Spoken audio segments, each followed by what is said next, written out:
महाराष्ट्राच्या सरकारवर थू आहे थू.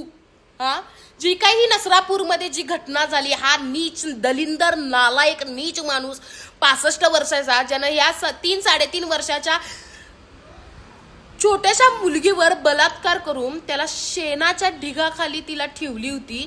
ह्या नराधमाला लाच तरी कशी वाटली नाही? आणि महाराष्ट्राचं सरकार एवढं तरी येडं नाहीये ना की त्याला कुठं लपवून ठेवलाय तुम्ही? हा, हेच ज्यावेळी जे पहिले बलात्कार ज्यावेळी झाले होते त्यावेळी पण सगळ्या लोकांनी त्याच्यावर ऍक्शन घेतली होती. त्यावेळी तुम्ही कुठं होता? महाराष्ट्राचं सरकार गू खात होता काय तुम्ही? ह्याच भाषेत बोलणार मी आता. जर मागच्या वेळी एवढे जे बलात्कार झाले त्या जर बलात्कारांना तुम्ही शिक्षा दिली असती तर आत्ता हे असले बलात्कार करायची कुणाची हिंमत झाली नसती. त्यामुळे हे पूर्ण जे काही गोष्टीचं जे काही आरोपी आहे ना, मी महाराष्ट्राच्या सरकारलाच देतोय. ह्या नीच माणसाला तुम्ही पब्लिकच्या हाताखाली द्या. पोलीस प्रशासनाला माझी विनंती आहे, जर तुमच्याकडनं काय होत नसेल तर पब्लिक हाय. हा, आता भीती वाटायला लागल्या जेव्हा भावाच्या पोरगीला बघतोय, बहिणीच्या पोरींना बघतोय की त्यांच्यासोबत काय होईल, कोण कधी काय करल.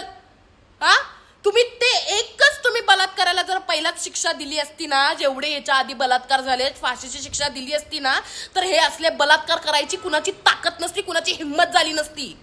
आणि हा तर 65 वर्षाचा नीच माणूस, ह्याला उभा कापून फेका. आणि महाराष्ट्राच्या सरकारला मी विनंती, आत्ता तरी डोळे उघडा. तुमच्या घरातल्यांसोबत होत नाही ना, तुमच्या मागं सेफ्टी असत्या. आम्ही एक सामान्य नागरिक आहोत, आम्हाला सेफ्टी नाहीये हे आता कळायला लागले. कळलं? त्यामुळे डोळे उघडा. वासरू दाखवतं म्हणून त्या पोरगीला घेऊन गेलाय आणि त्यानं बलात्कार केलाय तिच्यावर, आणि तुम्ही त्यांच्या घरी जाऊन त्यांना काय नुसतं हा आम्ही बलात्काराला पकडतो, हे करतो, ते करतो असं बोलून येऊ नका. उघडा, डोळे उघडा.